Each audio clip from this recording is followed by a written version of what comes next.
Good morning. Welcome to another edition of College Coffee Talk. Pearl and Andy Lockwood here. Hello. Hello, Pearl. Hello, Andy. Hi, everybody. Pearl's in the midst of vetting as the backup for the Secretary of Education. So, we'll see what you can talk about and what you can't. A lot of controversy. But anyway, so this show, College Coffee Talk, is all about college news you can use, as well as helpful tips on getting into college, on paying for college, on how to deal with the ups and downs and vicissitudes of college. So welcome. Yeah, I don't think they do vocabulary anymore. Yeah. But that doesn't stop me from trying to impress you. So join us in a synchronized sip of your morning beverage and let us know that we're coming in loud and clear, and let us know what you are drinking, assuming you are having a morning beverage. 1, 2, 3. Good morning. That is delicious. Thank you. Nailed it. Thanks. So the topic of today's show is pretty timely. This is the beginning of early application decision season. We're recording this on December 9th. Yep. Okay. So far, so good. And most of the early decision applications get released by the middle of December. We've already had a couple of schools release their decisions. Boston College is one. I think Tulane. Georgia. Tulane. Yeah, sure. Some of these schools are rolling also. Mm-hmm. But in terms of early decision, which is the quote-unquote binding way to apply to college, although it's not really binding, but that's a different topic for another day. And early action, which is not particularly binding. It's not binding at all. Then there's other varieties like restrictive early action and double, triple secret, VIP early. Single choice early action. Exactly. So all with its various nuances. Yeah. So generally speaking, we're at the beginning of the season, of the time when these applications get released. So that's what we're going to be talking about today. Let us know that we're coming in loud and clear. Say hi in the chat. And again, if you have any beverages to share, that's fine. But if you have any questions about this or any topics that are related to college admissions or college financial aid, which is Pearl's specialty, then let us know. We are here. So I can't see. I don't know why. I think Facebook changed everything. I can't see who is with us and who is not. I can't even see whether we're actually live.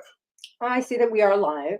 I feel like we're live. I see that we have listeners, but I can't identify them. Good. Well, that's fine. We believe in privacy. I see Nine is here. I see Pearl Chisner Lockwood is here. She's here. You are here. I am. Okay, good. And if you're watching this on some other platform or you are listening to this on our podcast, The College Admissions Edge, definitely subscribe so you don't miss out on any of this information or repeated requests to tell us what you're drinking for some strange reason. Just because we want to share with you. This is like a casual, little thing. Sharing is caring. Mm-hmm. Mm-hmm. Good. All right. So let's just go over briefly some tips on if you applied early decision or early action and then you got deferred. So just to be clear, the term deferred does not mean you were rejected. It doesn't even mean you were waitlisted. That's something different. Similar, but it's a different.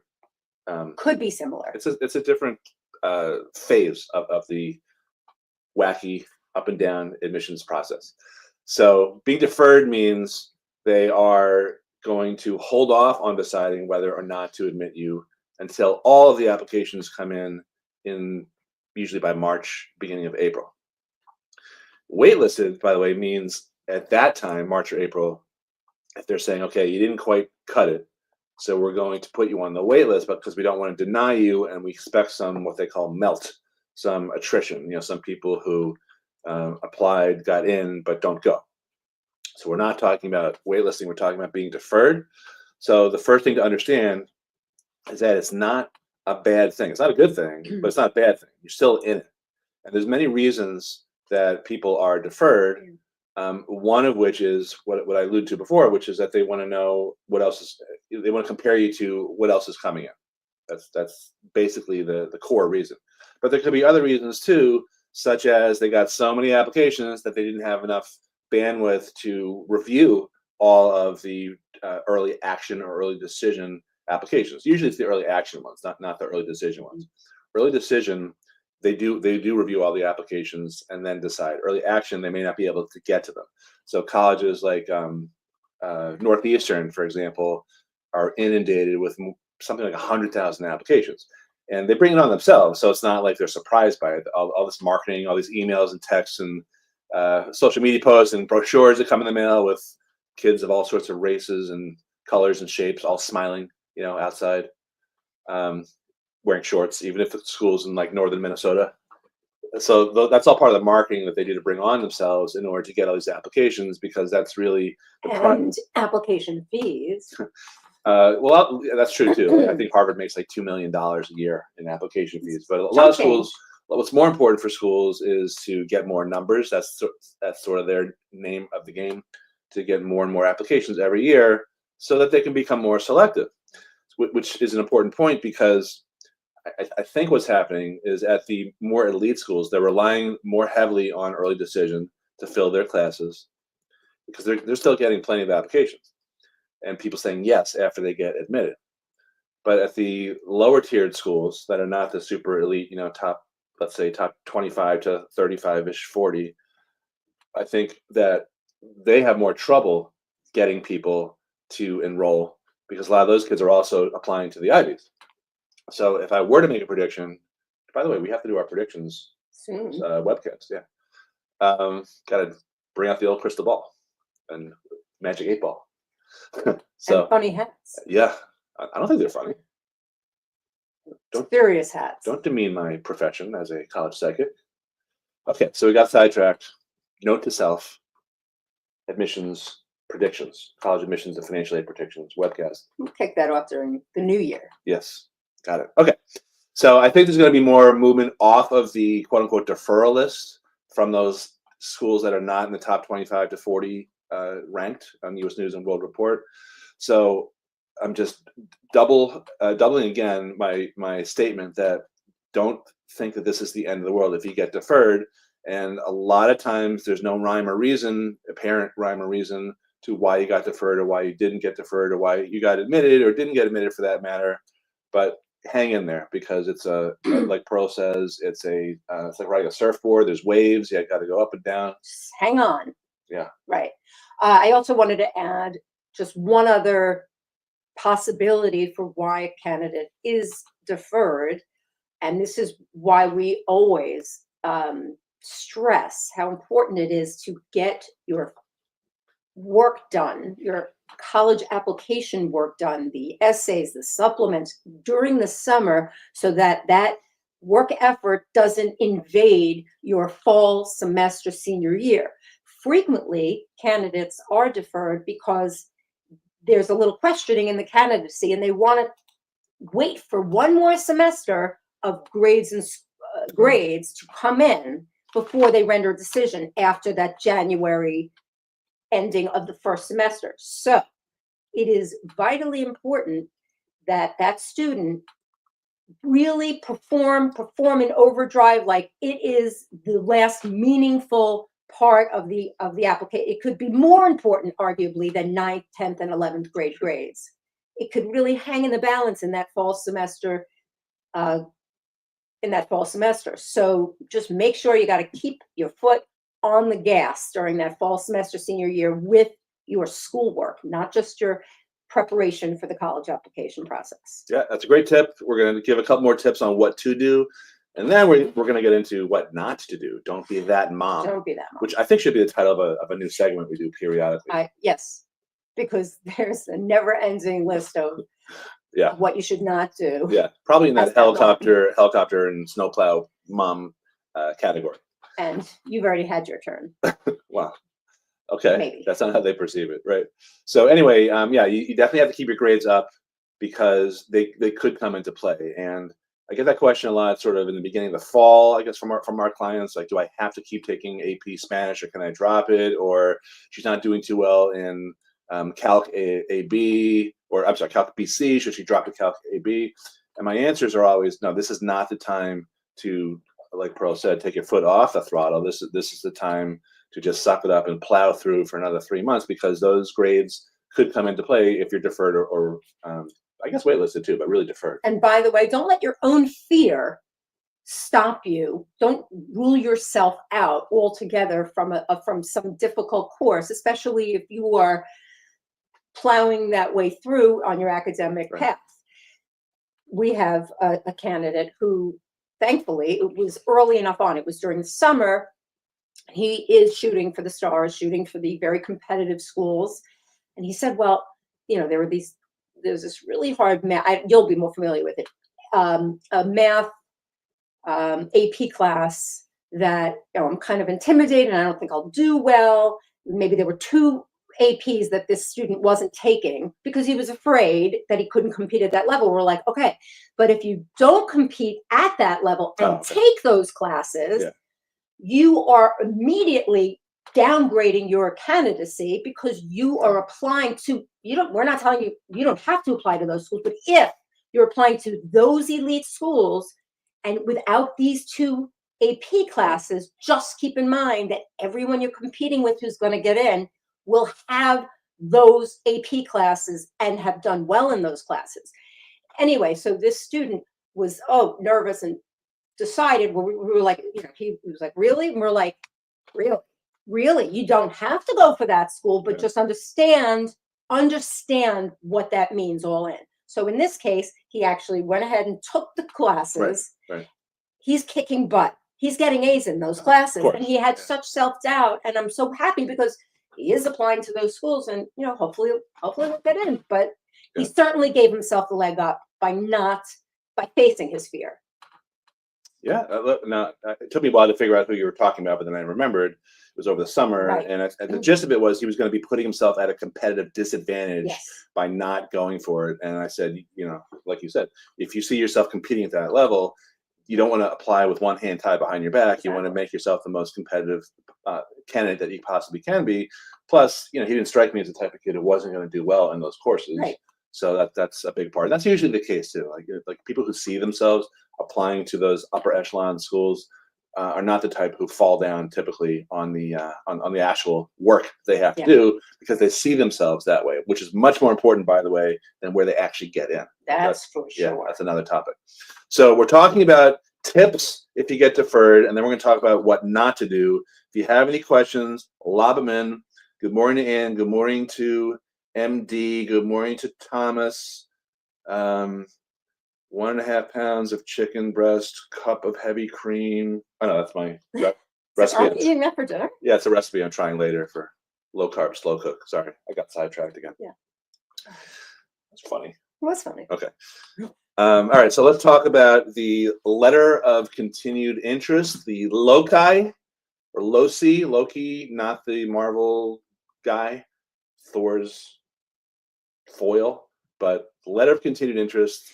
That is become sort of like this thing. It's like a trend that you do if you get deferred. So when people ask me, should I send a letter of continued interest? I'm like, yes, of course you should if you get deferred. Are you still interested? I think you should. And then I say, think diet, not diet, DIAT. Express that you were disappointed to hear. That's the D.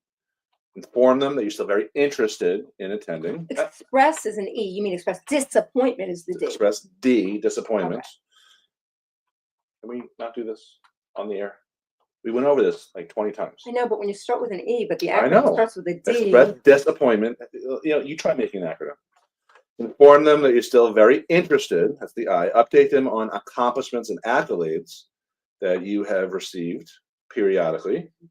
And T, thank them for their time and attention, and just acknowledge that this is a very busy time of year for them, and that you appreciate them taking the time and effort to review your application, to continue to consider their candidacy, thanking them. So there's a couple of points here that I want to make, and I know it's going to be taken out of context, but you should definitely express that you were interested, and you should definitely tell them of updates and accolades that you have received. Now, let's say that you haven't gotten any, nothing comes to mind in terms of any new awards or accolades or something like that. That's okay, because this is sort of early in the senior year to be receiving those things. Those usually happen after January. it's okay to say, listen, I just wanted to let you know I continue to participate very actively in my my activities, my clubs as president of blah blah blah. We're working on XYZ. I also continue to take the most challenging courses that are offered at the high school, and I've been keeping my grades up, etc. You want to let them know that you are still not just interested. You want to resell yourself. You don't have to go over the same ground that you covered on your college application. But if you're continuing things or there've been some new developments, it's totally a good idea, totally fair to let them know about that. And the other thing they that want to see that. They want to know that you're still interested. If you play, sorry. So if they sorry that you interrupted me. If you applied early decision, they know that you're interested. But I would still do the letter of continued interest. If you applied early action, that's not the same level of interest as early decision. But you want to let them know that you're my top choice school, if that happens to be the case, or you want to let them know that you're still one of my top choice schools, because they really want to know that. And then I'll tell a quick story. Actually, there's two quick stories about that I want to share briefly. But you go with your comment first, because I want you to participate. That's okay. No, go ahead. No, seriously. No, you've covered it. Oh. Last 2 years ago, we had a client who didn't get into most of the colleges that he thought he was competitive at, and I agreed. And it was a little disconcerting. So we were sort of doing a post-mortem, and I said, "Well, you didn't get into Lehigh? Did you visit?" He goes, "No." I said, "What about Bucknell? Did you?" "No, I didn't." I said, "How come?" He said, "Well, my dad said you can go visit once we get in." And I said, "No, don't you remember that I said that that's part of demonstrating interest to them?" And he said, "Yeah, but he didn't want to do that." I'm like, "Okay." So what I would do, and this was, by the way, this was not, he was deferred, then he was waitlisted. So this is kind of a, related, but not totally off topic comment here, because it's all part of the same thing. So what I said to him was, "Look, why don't you go visit?" He's like, "Really?" I'm like, "Yeah, why don't you go show up and demonstrate that you're interested?" Because they want to know that before they let you off the deferral list or the wait list. So lo and behold, he actually talked his dad into doing that. They toured those two schools, and a couple weeks went by, and three things happened. Number one, he got into Cornell, but as a guaranteed transfer. So he applied early decision at Cornell. He continued to show interest. Then they let him in, but not for freshman year. Number two, and this is all in one phone call, because I remember I was driving out to Michigan. I was on like Route 80 somewhere to get Lizzie, and in some like mountains or something, Poconos, I guess.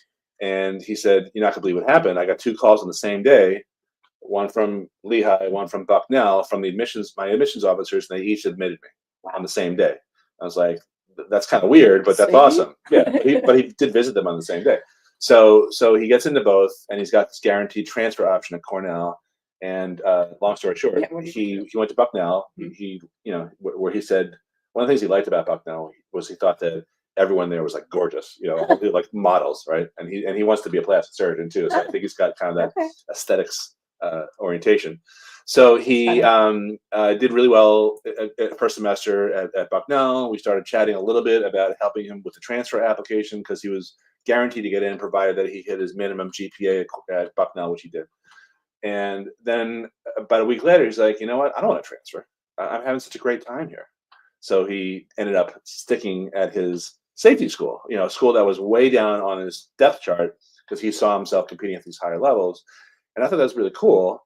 And I think that's usually what happens. Like when kids don't get into their top choice schools, and they end up going to a school that they might have felt like they were settling for, or their moms felt like the kids were settling for, I would say more often than not, they end up being totally happy and totally psyched and feeling like they belonged and getting a great education.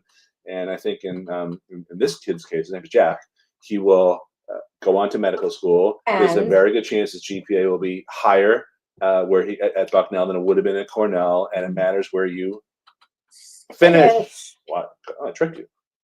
Finish. Compared to where you start. So if you're playing the long game, understand, number one, it doesn't really matter where you go. There's no stats that prove that you will have a better life if you go to an Ivy League school or something like that. But number two, you have to ride the wave. And you mentioned it, but it is vitally important to see, well, where are you heading? Where is the end zone in the proverbial football field, if you will? If this student knew he wanted to go to medical school, or I was about to say law school, but medical school, law school, graduate school, competitively, I'm not suggesting what his quality of work would have been necessarily at Cornell versus Bucknell. However, one school was sort of rolling out the red carpet, and he was a sure, strong candidate maybe at one place, and maybe the other one he sort of white knuckled in. Maybe when he's at that school, maybe, not definitely, but maybe it'll be harder for the high GPA to come by that is necessary to be a viable candidate for med school or law school. You need that 3.7 or better to compete at that level if you want to, again, go for a competitive medical school, competitive law school.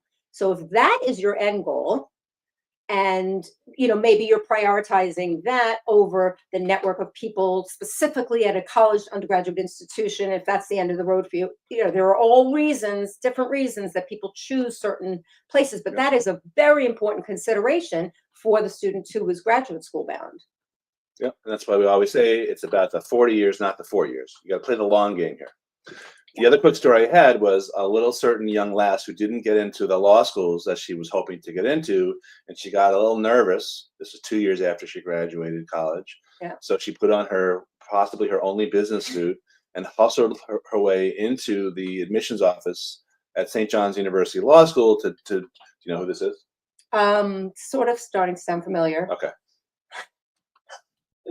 And dropped off her application. Personally, the dean wasn't there, but the secretary said, you know what, I'm going to make sure he gets this. And the next day, I'll tell the story. No, but I wanted about my wife. Yeah.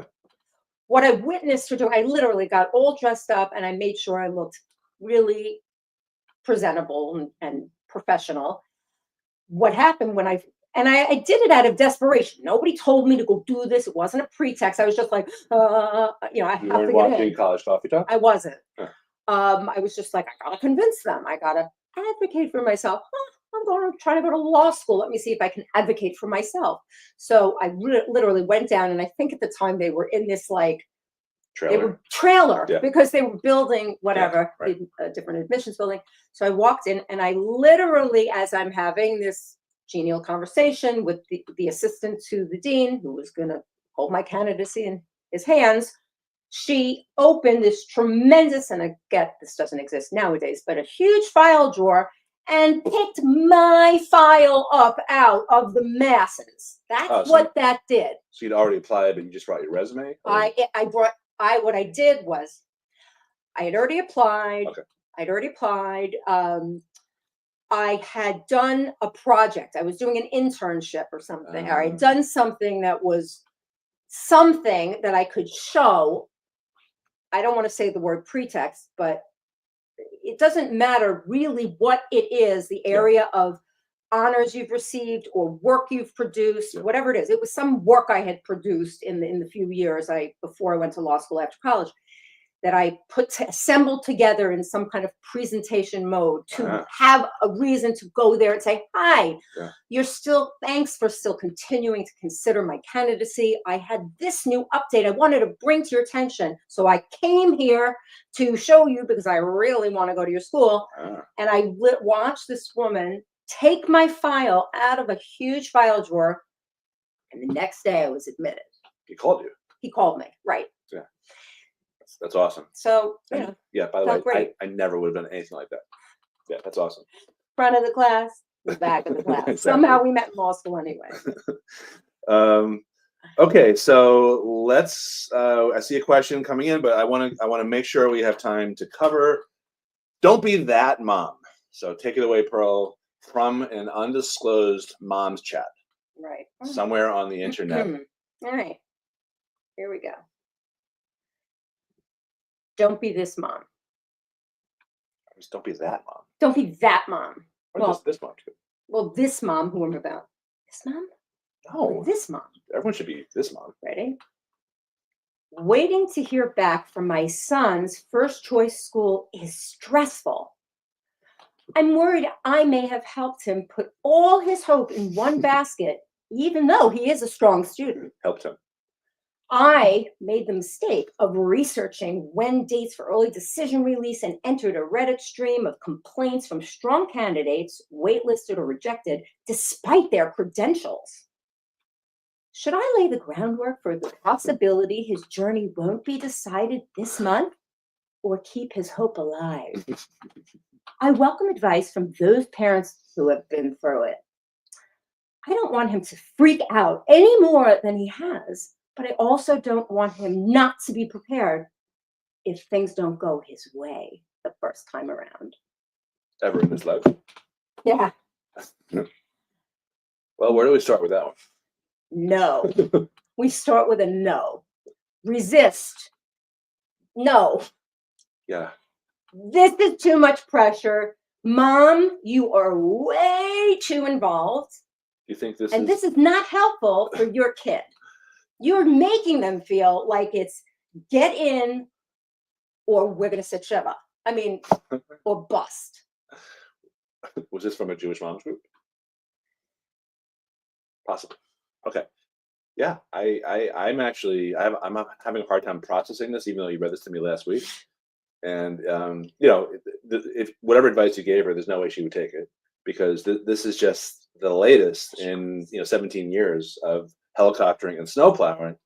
But Let me just make a phone call because you didn't get into the good class, and we have to sit to make sure I get. What's striking to me, and by the way, we have plenty of clients who are very involved with their kids and they want the best for them. That is awesome, and we're like that too. But there's a line to cross, and I think she's way over it. And it's so hard here. I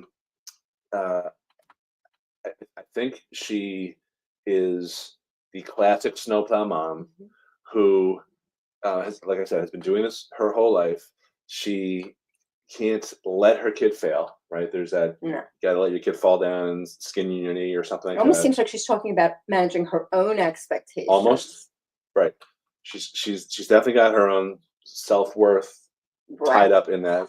But I think the most striking thing out of many candidates to me about this post is that she just thinks it's okay just to post this because, and it probably is. That's the other thing. No, for this group. Well, what were the comments like? Were they mixed or mixed? Were they, they weren't all like, no. oh, I'm the same way. It was mixed. Okay, right. So it was like maybe you need to let your kid bump his knee a little. Yeah. Okay.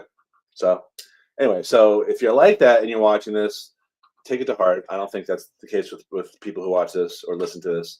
And if you're not like this, you should really feel better about yourself, because there's some crazy friggin' people out there, and you're not them. So congratulations. And if you're not sure what we're really talking about here, by contrast, what would be a contrast to this mother's behavior would be what this mother has done has stripped all of her son's power from her son. Yeah. And that is, I always caution our clients, do not farm your self-worth and your skills and your everything that you are and have to any of these institutions of higher learning. For what would you do that for? That's so cheapening of your value. And this mother so sadly has done it before any school's done it to her son. What she should be doing is reiterating the message that it is irrelevant which school she gets into, that every one of these schools, every one of them, has at the very least the satisfactory offerings that if any student has the desire, the interest, the will, the motivation, exactly, the initiative to go and take advantage of everything that's being offered at any of these institutions so that they can better themselves and produce and be a very valuable member of society. Yep. It's there for them. And you need to remind your student that they are terrific and that none of that defines them. That's what this mother should be telling her kid. Yeah, I'm just looking ahead. What about when he goes for an internship or a job? You gotta sit on his lap, or a spouse, or don't. Honey, let me handle this. Right. Oh, because you can't handle it. Right. That's what the message is. Yeah. Okay. Well, that was harsh, but that was entertaining for me personally. I hope you guys enjoyed that for any reason. answering Nai's question, does Cornell often do a guaranteed transfer? That's Yes. terrifying. It's my daughter's #1 and only school of choice. I'm going to tell you the same thing. Yeah. Don't farm her self-worth out to Cornell. It's not perfect, but yes, Cornell does have a terrific, robust transfer program. Yeah. Not only in the guaranteed sophomore year, but also there's the JFrosh or January admit. I think that's less common than it used to be. Right. But the good news is it is very robust that your student, if your student gets in one of these other ways, January freshman or guaranteed transfer, I can tell you that there are many kids who are admitted that way. So your student isn't going to feel like a fish out of water, like, oh my God, I'm one of 2 kids who transferred to this school this year. How am I going to make friends? There are many, many, many, and it's very common, and it's fine. It's really fine. And typically what people do, they go to either their local community college and take some of the basic prerequisite classes that they don't need to spend the time, Cornell taking necessarily, so that they can immediately get into their more upper level classes of their major. But it is definitely something, if that's where your student wants to attend college and graduate from, the difference of a semester here is not going to make a difference. Oh, looks like Charlie Mull is watching. Hello, good morning to Charlie. Okay, so yeah, the other thing, Nai, is that if she doesn't get in there, chances are, and I mean 99% chances, she's still gonna be very happy wherever she goes. But look, we have a daughter at Cornell. I'd say she's happy most of the time when she's there, but it's not the perfect school necessarily in our opinion. No. We don't like it as much as the other school that our other daughter goes to necessarily, or who actually, I'll mention it because she applied also early decision for Cornell and got the guaranteed transfer, but she also got into University of Michigan honors program. Yeah. So again, it's the notion of who's rolling out the red carpet, where is the path of least resistance versus resistance. Mm-hmm. She was like, Cornell, you're not going to admit me for till sophomore year. Well, I think I'm better than that. And she didn't like that. So she went to Michigan and now she's about to graduate. Yeah. I was going to say, I think midway through the application process, when she had Cornell and Tufts on her list, I think you and I privately were like, I don't see her there. We see her as like the, sorority mean girl. She's not a mean girl. No, she's not. Just to her brother. So anyway, it's very interesting. People change their opinions all the time, and just because plan A doesn't go out the way you hope to execute it, most of the time plan B, C, and more are better and great. And the closing word just on that story was here. She thought she wanted Cornell. She ended up at Michigan. She kicked butt at Michigan. She is gainfully employed. She's graduating in May. She's gainfully employed with a terrific job in financial services in the fall. She's the president of her sorority. She was in a play at Michigan. What are you doing? I'm just saying this was a kid whose first choice was not Michigan, and I could not find a more terrific experience for our daughter than Michigan was for her, where it ended up. Again, you can think where you should end up, and if things don't work out that way, you should allow yourself the space. Oh, hold space for you. I was dying to do this. So glad I created space for this. I'm holding space. To see if you can pull away from the path you were on mentally in terms of that had to be, and say, okay, well, this is where we are. So let's embrace this and put our energy here, because this was the path of least resistance, and see what happens. And she did that. And I am grateful that she ended up where she did and didn't end up at Cornell, because that wouldn't have been the right place for her. So take a breath. And sometimes if it doesn't pan out exactly as you think, just take some assurances that maybe it's going to be okay. And maybe this is the path your student should be on. It's probably going to be okay. Like overwhelmingly, the probability is it's going to be okay. Last comment from Nine. She just wants her to be happy wherever she course. chooses, and she's intimidated by Cornell. By the way, do not Don't be. be. There are plenty of idiots there. So many. We've met some, and at every Ivy League school, and it's not about that. Nope. So it's just regular Totally. kids. Some are smart, some are not smart. Yep. Some alums are smart, some are not so smart. Mhm. Some are successful, some are not so successful. right. So every school's got the same. So get rid of that variety. thinking. It's not helpful. Yeah. All right. Have a great week, everyone. And please share this, subscribe so you don't miss out on this information wherever you're watching or listening with your eyeballs or your earballs. Thank you. Thanks for spending this time with us. And we'll see you next week. Bye-bye. Bye.